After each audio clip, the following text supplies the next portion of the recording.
Yeah, thank you very much. Yes, before I do that, I just want to quickly check and understand our knowledge around the ESG. How many of us know what ESG is all about? How many of us? Please, let me see your hand, please. If you don't raise your, that means you don't know.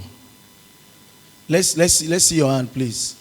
Yeah, so for me, I'm actually here to learn and to understand the process. You know, during the keynote address and our special advisor to the governor on climate change, she actually emphasized on how we need to grow businesses, small businesses in Lagos. And it's very important for us to understand that there are three key things for me I think is very important in life: where we sleep, what we eat, and the clothes we wear. If you don't have those three things, how do you want to live? No. And before you can get those things, you need to equip yourself with what? Businesses that can give you the opportunity. So today, I just want you to sit back and enjoy this workshop and make sure that the conversation of the ESG workshop is all about building capacity and creating businesses, right? You said creating legacy, which is very important so that the upcoming generation can understand that running small businesses will be very key. And we also have this QR. I don't know whether the ushers can help us to take there's a paper that you need to scan. Okay, you can scan from here as well so that you can get some of the workshop program and other key points. So please try to do that so that you are not left behind in this conversation. I just asked a question about what do we understand by ESG. From my own profession, I'm an environmentalist, I'm a climate activist, and I understand that we need to actually do businesses. You know, climate change is like a business now in the world. And everybody's trying to, from, somebody said recycling is a lifestyle. I love what that brother said. And every business we are doing now, we need to start looking at the sustainability part of the business. And we start talking about what are the risks? How can we make sure that we curb that in this business? And what are the investment demand that a lot of companies are looking at? And how do we actually regulate the kind of pressure we are seeing in the economy presently? So we need to understand that all these things are the conversation that we are going to be having today. And thanks to the special advisor on climate change and the office for putting this workshop together. So I will be using this opportunity to call on Dr. Adebola and Dr. Kuzi. Dr. Adebola will be having a physical presentation for us, and Dr. Kuzi will be joining us online through Zoom, and they're going to be talking more about introduction to the impact of metrics and reporting tools. So please try as much as possible. If you are, is it nano? If you are a small business, a small and scale business, try as much micro, medium. Yeah, I don't do business. I just make money. If you are part of that, please try as much as possible to engage yourself, because I'm sure Dr. Debola is going to be talking a lot around data capturing, and you can use data to influence your businesses. So please, let us welcome Dr. Debola as he takes us through the ESG 101. Thank you very much, sir. Yeah.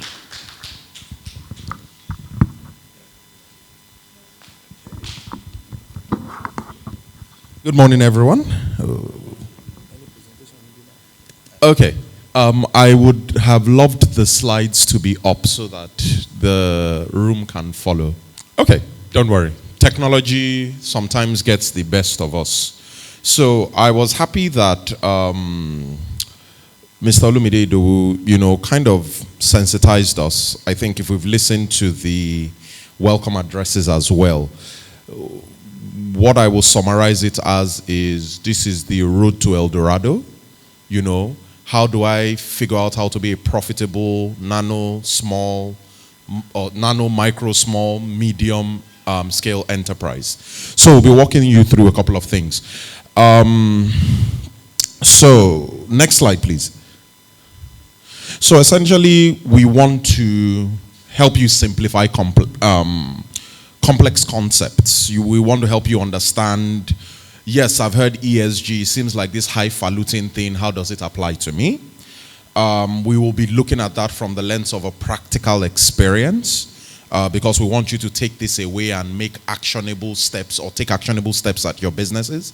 Like we said, it's not a talk shop. We've spoken a lot. We've done a lot of call to actions. Now is to, empower you with the knowledge and the tools, that you can take into your business. Of course, we'll be incorporating some real world examples, and of course, emphasize the benefits of and the competitiveness of being an ESG compliant business.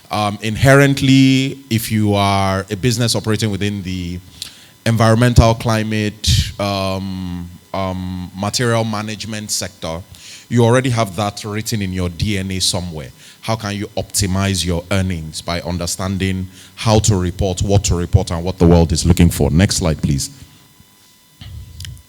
Okay, so I was very happy that the E's were doubled by our essay, Mr. Leko Balogun, in terms of understanding that there is a strong economic impact and then there's a strong economic outcome for being ESG compliant. So simply, ESG or EESG stands for economic, environmental, social, governance. They are mutually exclusive in terms of being pillars, but they communicate with one another in terms of the general impact of your business. So to describe it basically, it is the measure of the amount of impact that your business is having on the climate at any given point in time. And we understand that, when we say climate, we look at the biosphere, we look at the hydrosphere, we look at the lithosphere, you look at all the aspects of the environment and the climate. And we are part of the biosphere. We're part of the living part of the environment. So EESG essentially helps your business to understand and rank what your impact is. You see some slides that speak to the specifics of it. Why should it matter to you? I think first and foremost, for a group of sponsors and for the Ministry of Economic Planning and Budget to lend us 2 special advisors, that gives you a hint that the political will is strong. So if it is strong, if government is tending towards something, there's an opportunity there. And you guys already have first movers advantage, so you are not too far behind in terms of catching up to what your colleagues are doing globally. So why is it important? One, it makes you profitable. I will start with that. A lot of our businesses now are dependent on just one line of revenue when there are multiple lines of revenue. These clickers don't usually like me. That's the problem. Okay. Yes, so it makes you profitable, long and short. All right. Every other thing is an add-on to that. So you are making money in the right way, that with minimal impact to the climate as a whole. And I think this helps your business to be building blocks for a greater global conversation. Now, data assurance is the most important part. It can make or break your ESG endeavor. The quality of data that you report and the standards by which you are reporting it are some of the technicalities that you may need to understand, and they can be specific to sectors. So you might be in the recycling business but be handling biomass waste. You can be in the recycling sector and be handling inorganic waste. What are your realities on both fronts? And of course, we've started to lay the mind map for the benefits of aligning with ESG. For one, it makes your business investable. And at this juncture, I would like to say, I encourage all businesses. A good idea is funded by a grant. A good business is funded by investment. So until your business is able to receive investment, it is still an idea that you are, pushing through. So this will push you into that realm of business management in terms of climate realities. Sorry, I keep forgetting that I have to manage my own slides. Okay, great. So what's the general ESG landscape? Okay, you'll find out there are standards. You'd have heard, okay, there's standards, there's framework, there's reporting, there's verification, so many technical terms. So this gives you a broad universe of, the people that do different things. These are essentially the people who have put out, the SOPs, the necessities for you to operate in that ESG space. So this is just to let you know that there's already a wealth of information out there to help you, depending on what stage you are in terms of, optimizing your business to be ESG ready. So you're not going to have to go and figure a lot of things out by yourself. It's just to know, how does it apply to me, and how do I get ahead? How do I get ahead of the game? Okay. I am laying some groundwork because we need to understand why I said it is profitable to be ESG compliant. Now, I'm sure we've all heard this fantastic thing at some point in time in some conference: carbon credits, plastic credits, all sorts of credits. Now, the global industry and the global developmental space understands that global south countries cannot be made to bear the burden of climate impact. We are still struggling with development and apportioning funds for the basic necessities. When you add climate impact into that, the increased frequency of flooding, you see the health impact that falls out from there, food shortages from food loss. All the knock-on impacts of climate change cannot be borne by that same budget that is still trying to develop the country. So the entire carbon credits ecosystem is a reward mechanism for being ESG compliant. So if you can demonstrate through accurately presented data that your business is positively impacting the climate, the quantum of that change can be measured and can be rewarded monetarily. So apart from the commerce of your waste, by being ESG compliant, you are able to attract funding at a cheaper rate, blended to your specification and your need, and you have extra revenue lines which come in forex. So you are essentially sitting within the what I would call the holy trifecta of business. You want to be able to borrow money cheaply,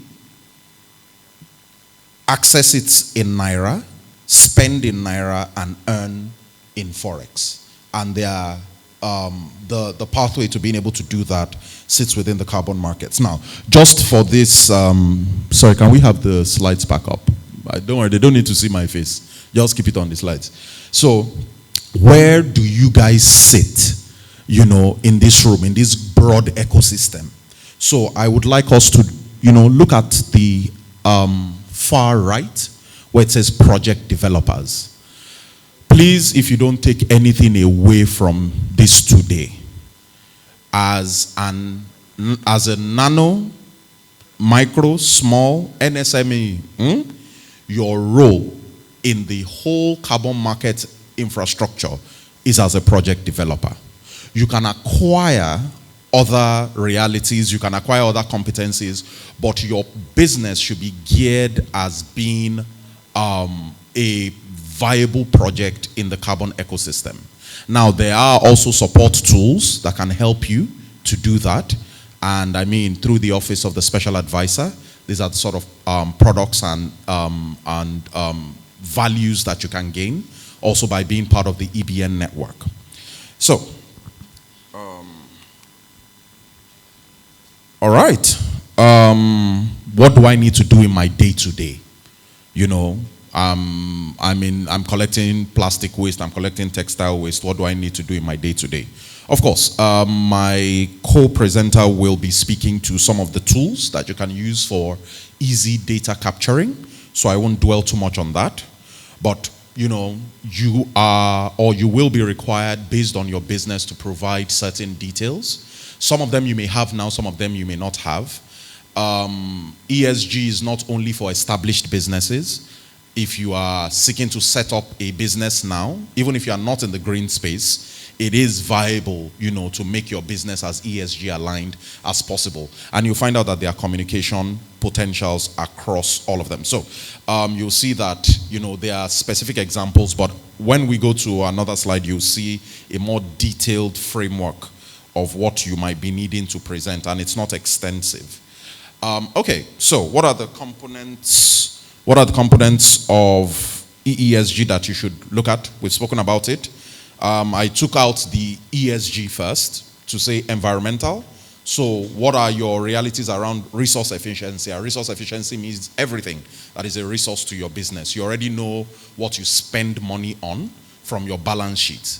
All right, and that's the reality of resources that you are buying. How are you being efficient with them? Waste reduction. Your business inherently, you may be collecting waste, but your business inherently generates waste as well.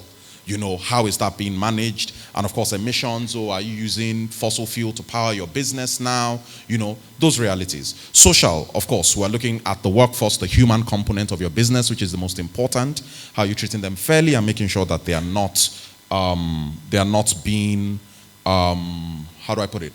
They are not being unfairly engaged. Governance is, you know, a lot of people, when they see governance, they try to leave it for government, but you have a set of rules and regulations and policies that drive your business. How are those aligned to making your business more environmentally and socially sound? And you can see I highlighted economic, you know, because that is where one of your greatest quantums of returns sits. You know, and that comes across from, you know, how much green commerce are you generating? Can you, my age-old fight with people in the eco space is silo operations.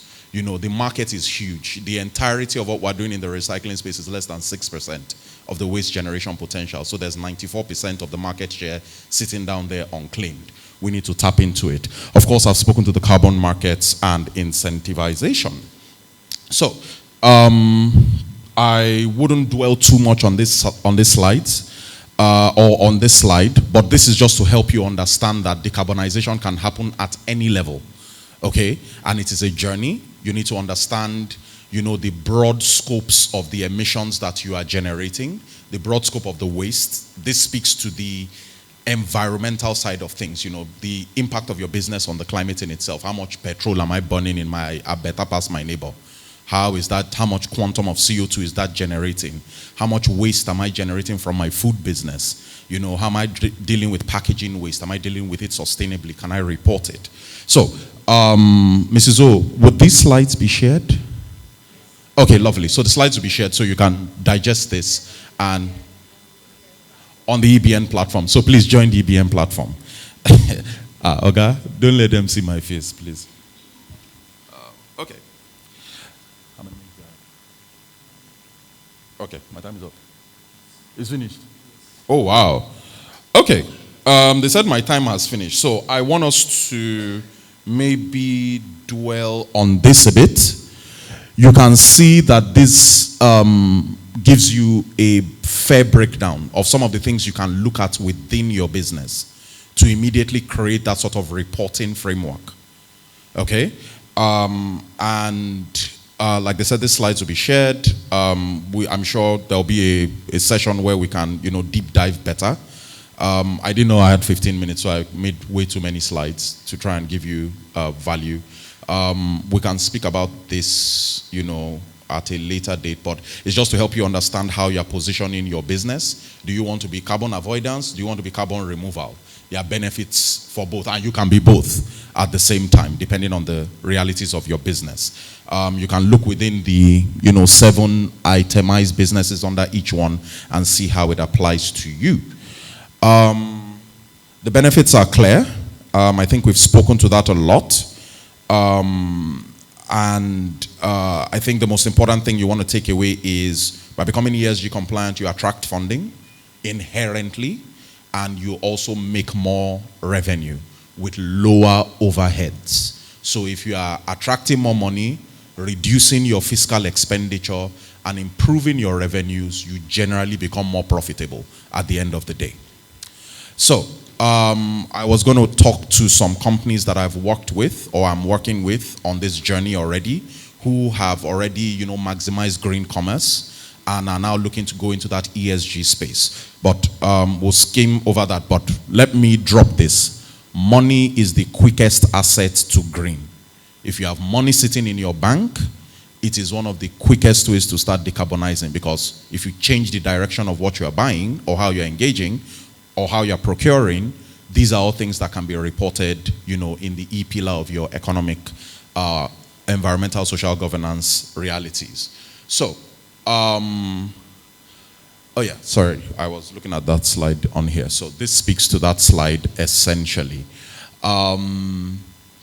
Yes, so in conclusion, what I will say is I've given you a very short, very condensed. If they leave me for 3 hours, we can have this conversation for 3 hours. But I just want you to understand that ESG is the gateway to profitability in this space. There is already a lot of support present in the global atmosphere, which is being distilled to the realities of businesses operating in Lagos through the Ministry of Economic Planning and Budget. I'm happy that PS has joined us as well, Ma. It's an absolute pleasure to have you with us. So you can understand when two SAs and a PS are sitting, there is, serious meat on the bones. And you guys are the vanguard, essentially. You are the front line. You are the ones who are charting the course. And this is one space that Africa can genuinely dominate. So I will, park it here and hand over to Kuzi. Sorry, I've taken out of your time, my brother. Apologies. But Kuzi will walk us through. I've given us an idea of what ESG can do for us. The confidence that there's support, there's impact, there's outcomes. Now, in terms of tools that you can apply, he will walk us through the process of, or the available platforms or solutions, that you can look at your business through that particular lens, glean these values, have properly put together reports so that you are not running afoul of whatever regulatory or compliance necessities or due diligences are necessary. So, Kuzi, please, the floor is yours, sir. Thank you very much. Mr. Kuzi. Please, before Mr. Kuzi comes on, Dr. Kuzi, I'm so sorry. Please, I would like to, there is a QR code you have on your table. Please, Usher, please, if you can. That's for the Q&A. Please try to send your questions through that so that we can collate them and, send it to Dr. Adebola and Dr. Kuzi. Kuzi, yes. So, Dr. Kuzi, you have the floor. Please try to scan this so that we can move on. I just want to also quickly recognize some of the permanent secretary to the Ministry of Budget and Planning, Economic Planning, Mrs. Olayinka Modupe Ojo. Thank you very much, ma'am, for coming. We also have the representative of the Commissioner for Wealth Creation, Mr. Wale Thompson John. Thank you, sir, for coming. Yeah, thank you very much. Dr. Kuzi, you have the floor.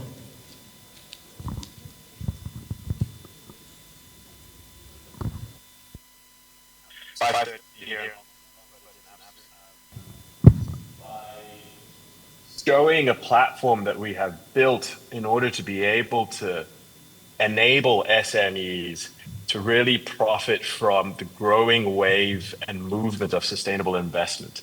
It's a significant opportunity for us all and presents a way forward to a much more sustainable future. If I may be allowed to share my screen. Thank you. Okay. So I'm going to skip through a lot of this content because it's already been covered. But just to lay the groundwork very quickly, in the global context, when it comes to climate change and sustainable development, it costs a tremendous amount of money for us to all transition collectively. And one of the problems that we face, which is holding us back as a global community, is the fact that we're not allocating capital as well as we can. And so it's not always ending up in the hands of SMEs who make up a significant part of the economy. They make up a significant part of every economy. In most cases, it's about 90%. In Hong Kong here, it's 98%. And part of the challenge is that if you don't have the money, you're already held back because you're already suffering from a lack of expertise, a lack of resources, and a lack of experience. And so what TESE is here to do is to try and address that challenge. As Dr. Odunsi was saying, one of the key issues towards accessing finance, if you want to begin that journey, is about generating data, right? That's the key thing when it comes to sustainable finance.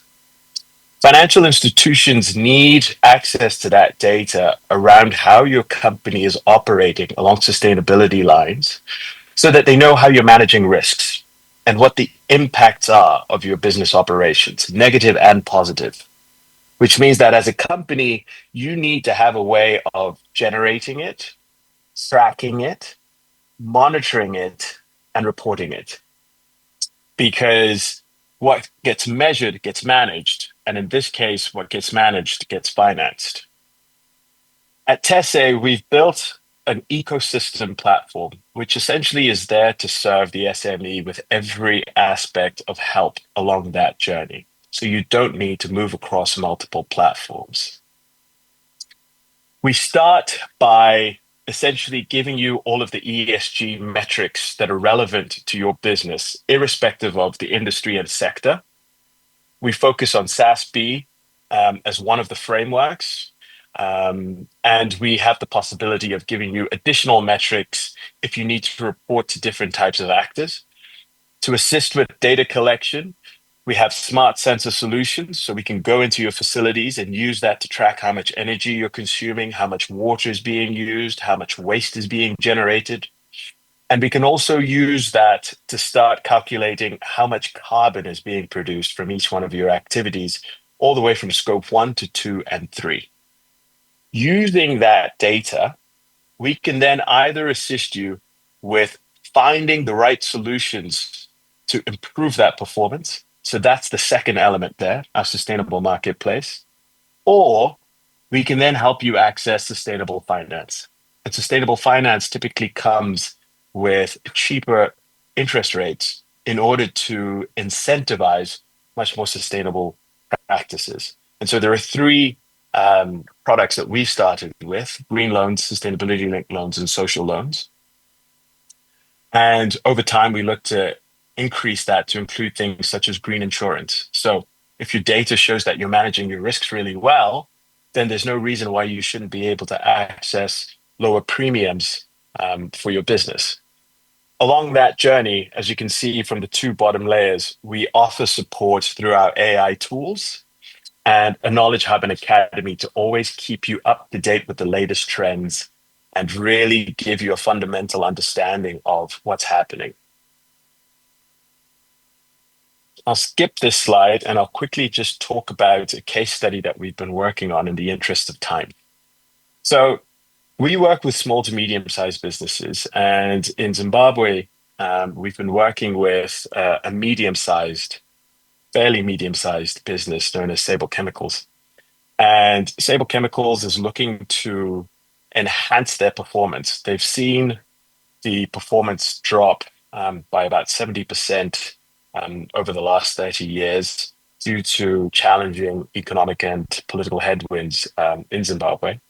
And so in order to be able to revitalize a lot of the work that they're doing, a lot of the production that they're doing, and to produce green fertilizer, they've been seeking financing. And given that this might be challenging with some commercial banks, we stepped in to try and help them access sustainable finance.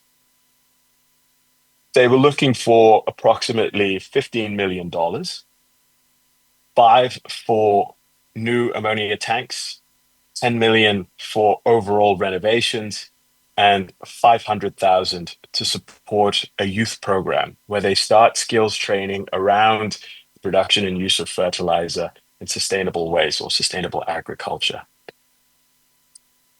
First part of that journey that we took them on is through our Knowledge Hub and Academy. And so it's here where we provide them with all of the tools and resources that they'll need to navigate that journey. And we've also created a whole lecture series around what it means to be sustainable and how they can continue to build on that performance. But stepping out and coming to our website, I'm just going to log into our Sable account. Today, we won't be able to step into the financial institution account, but I'm just going to give you an example of how we assist them in that process. So when you log in as a user, you're automatically given access to your dashboard and the marketplace should you choose to sell your sustainable products. And here we've created an entire dashboard which lets you know where you stand, how much finance you have, and any notifications that need to be looked at. Under your tools, when you sign up, you're automatically told what your ESG metrics are. So you know what is material to report to your business. As a chemical producing business, there are quite a few metrics, but sometimes there are more and sometimes there are less. For the interest of this presentation, I'm just going to focus on energy production. So one of the things that you might be asked when you're reporting is how much energy you've consumed, how much is coming from the grid and how much is renewable. You'll always have different ways of representing this use of that energy. But what we've done is simplify the process through which you can begin to start reporting it. And so we take the technical protocols from each one of those frameworks, we turn them into simple questions for you, present help notes to guide you through that process, and then you just start filling in the answers. In some cases, you might be able to use your energy bills, but in other cases, what we've been able to do is to provide an IoT or Internet of Things solution where we can go into your facilities and install sensors which will begin to start tracking that data in real time. We don't just do this for energy. We could also do it for things like air quality and water and hazardous waste materials. Similarly, if it was about trying to calculate your greenhouse gas emissions through our carbon calculator, if we go into your facility and have an understanding of your business processes, we can essentially begin to show you how much carbon is being produced across your facility. So in this case, it was about how much carbon is being produced from 10 tons of fertilizer being produced. And once we go into the facility, we can actually tell you the proportions of where carbon is coming from each specific machine that is in there. Further, if you wanted to start distributing your product into the region, we can then help you to start mapping out what is the most efficient way for you to get that product to different ways as you begin to export locally or internationally. In this case, we're doing it by road. But one of the important things that we like to be able to do is to make reporting really simple. And so if you follow everything we have on the dashboard, with just one click, you will be able to generate an aesthetically pleasing and beautiful ESG report, which typically costs a tremendous amount of money from consultants. And in each case, so we've just been looking at energy management. If you were to come through, you then see a report that's already produced from the data that you are generating, which you can then share with your stakeholders, such as the banks who'd be asking for it.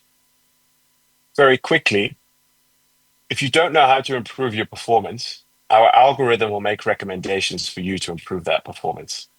So these are some products that we've recommended to Sable from our marketplace. And in this case, we might make a recommendation for solar panels because their energy consumption was quite high. And so if they can afford the solution, you add it to your cart and you purchase it, and we help to facilitate the transaction. But if you can't, all you do is click apply for financing, and you come into our sustainable finance portal here. And at each point in time, we'll always give you access to international guidelines so that you know that you're essentially complying with the latest set of principles that are available and what the banks are going to use to assess your application. And here, we would potentially use a green loan because we're applying for solar panels. And what we've then done is take the entire process of what it is required to apply for green financing and turned it into a simple questionnaire. Once you finish that questionnaire, Your application is then submitted to the financial institutions for review. Here, in the interest of time, I'm just going to show you an application that we had already done. And this one was for a sustainability linked loan, which is linked to your sustainability performance. So upon applying, the bank is always going to have access to who you are and where you are, how much your loan has been for once it's been approved, how much money you've spent, and you're always going to be able to upload how you're using the money that's been given to you. And this is important for the bank because they want to avoid greenwashing. They want to be able to track and monitor. They want to see how you're performing on your ESG data. And they also want to ensure that over the life of the loan, you're being audited. As you are uploading your documents or just performing, so for example, here on the 30th of October, you uploaded a receipt, they can always go in and see what you spent that money on. And this is how we begin to avoid fraud in the process. But lastly, before the end of this presentation, I just want to show you our AI chat. As you work through this process, if you ever run into a question that you don't understand, you can always come to our chatbots and they'll help you out. So here, for example, we might say, what is financial materiality? And our chatbot will essentially be able to give you an answer which goes specifically to your concern. Now, there is a lot more that we can show you with the power of this tool, which works for financial institutions, educational providers, human rights due diligence and benchmarking. But because we only have 15 minutes today, I'm going to leave the presentation here and then hopefully take us into a position where we can have a conversation and a Q&A. Thank you. Thank you very much, Dr. Kuzi, for that presentation. Thank you so much for also, being on time. Thank you very much. I just quickly want to come back to us, the audience, to check if any of us have been able to put out questions based on the QR code that we shared. So on that QR code, I think on the link, there are different sessions that you need to pick before you can. So the one we are doing now is about the ESG 101. So if you have dropped a question, let me see your hand, please.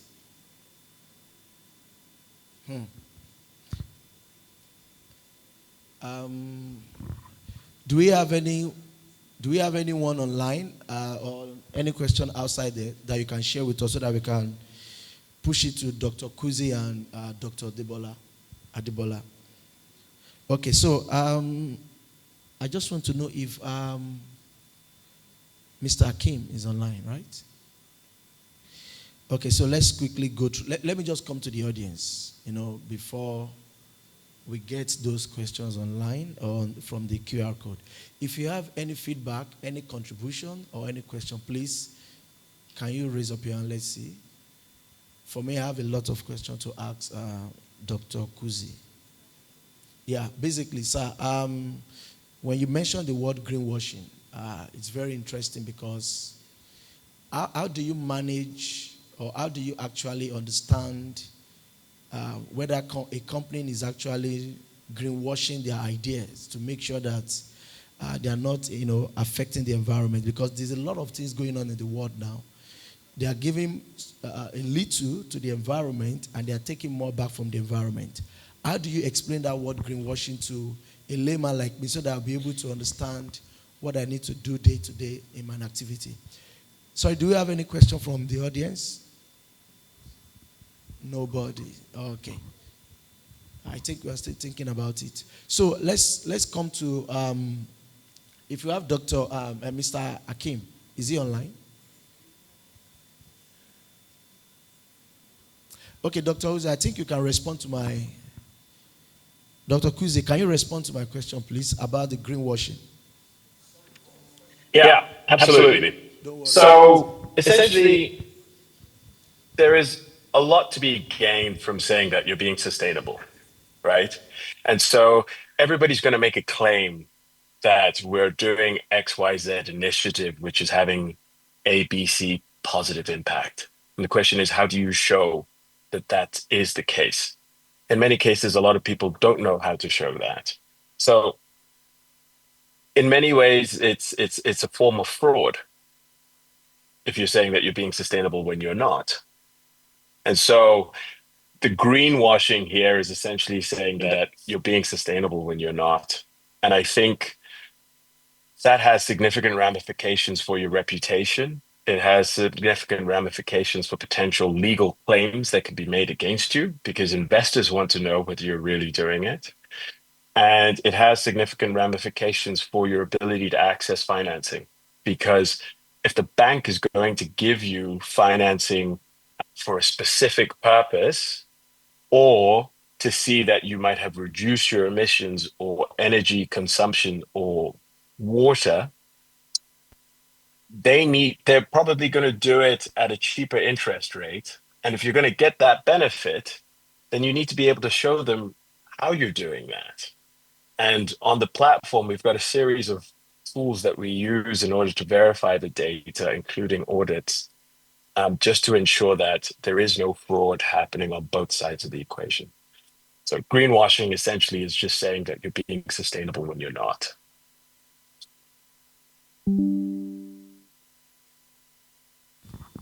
Thank you very much. I think I'm still learning because, from the kind of thing I do, I just understand that our environment is important, very, very important for us. And if we want to actually take action, then we need to speak to the sustainability of the environment. Thank you so much. Let me quickly share this with you all. If you are here and you're on social media, please try as much as possible to tag OCCE_LASG on Instagram. And also, if you are not here or you want to share this workshop with your friends, your family out there, you can just send them the link to the YouTube, OCCE_LASG.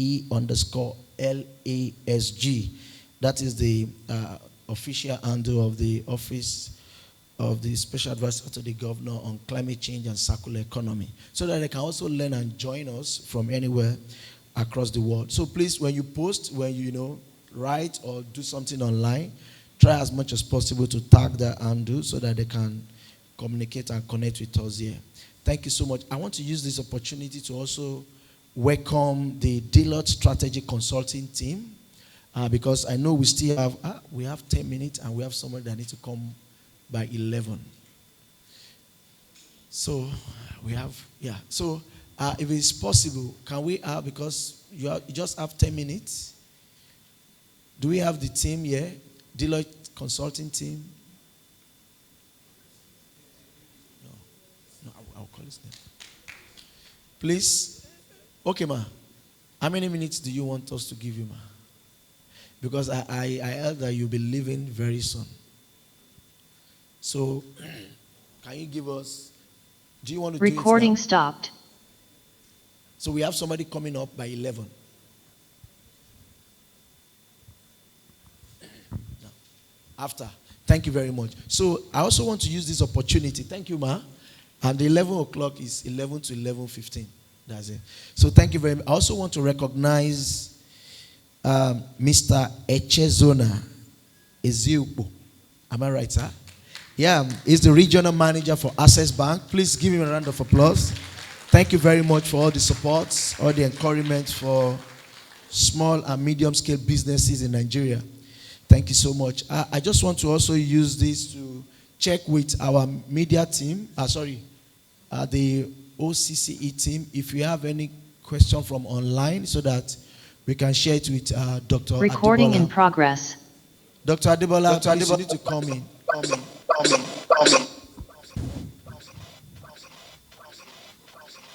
Yeah, yes, I just want to know if you have question for you. So do you have any, this Q&A session, please, do you have anything for Dr. Adebola based on his presentation? Yes, please.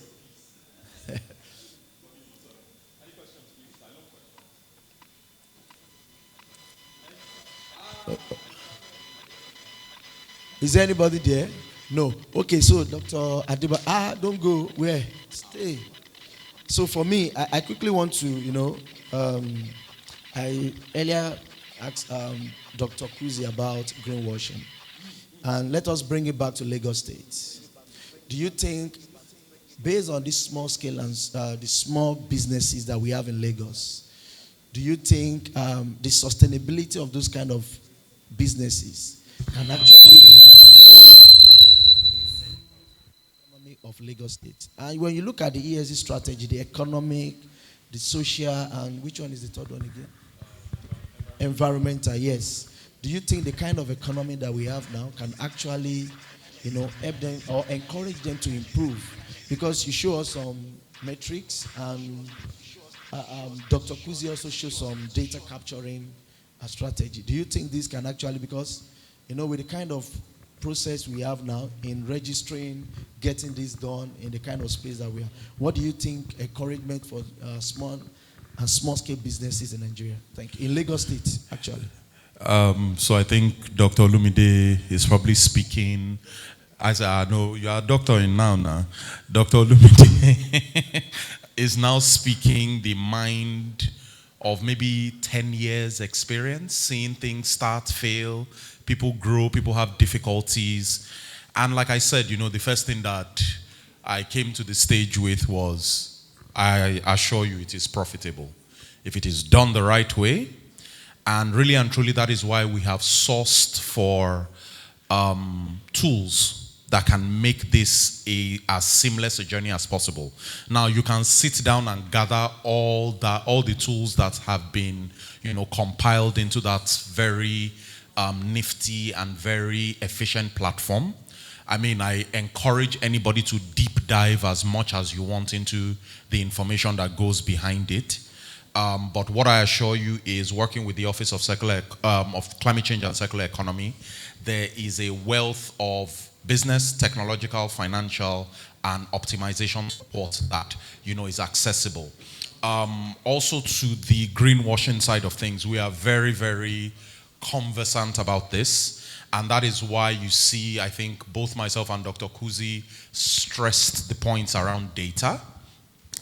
We know that we're all brilliant, and maybe I should start from what greenwashing is. Essentially, is telling fibs on your reports. That's what it is. I saved 2,000 tons of CO2, but if we check it, we can't find it. All right? There are repercussions to them that you do not want your business to face. It is best you scale organically. And there's the value in the ecosystem approach as well. I'm very happy that Oga Friday Oku is here. We have been discussing about the Waste Speakers Association becoming a cooperative as well. So the EBN as well is being registered as a cooperative to make sure it is bankable. And what that means is you can each donate your effort. If your business is doing 2 tons of CO2, that can be aggregated through that cooperative structure and can be traded as a bulk. And the same way they share dividends, you buy shares, they give you dividends. If you bought 1 share in the company, if it's 2 naira that is your dividend, you will collect 2 naira.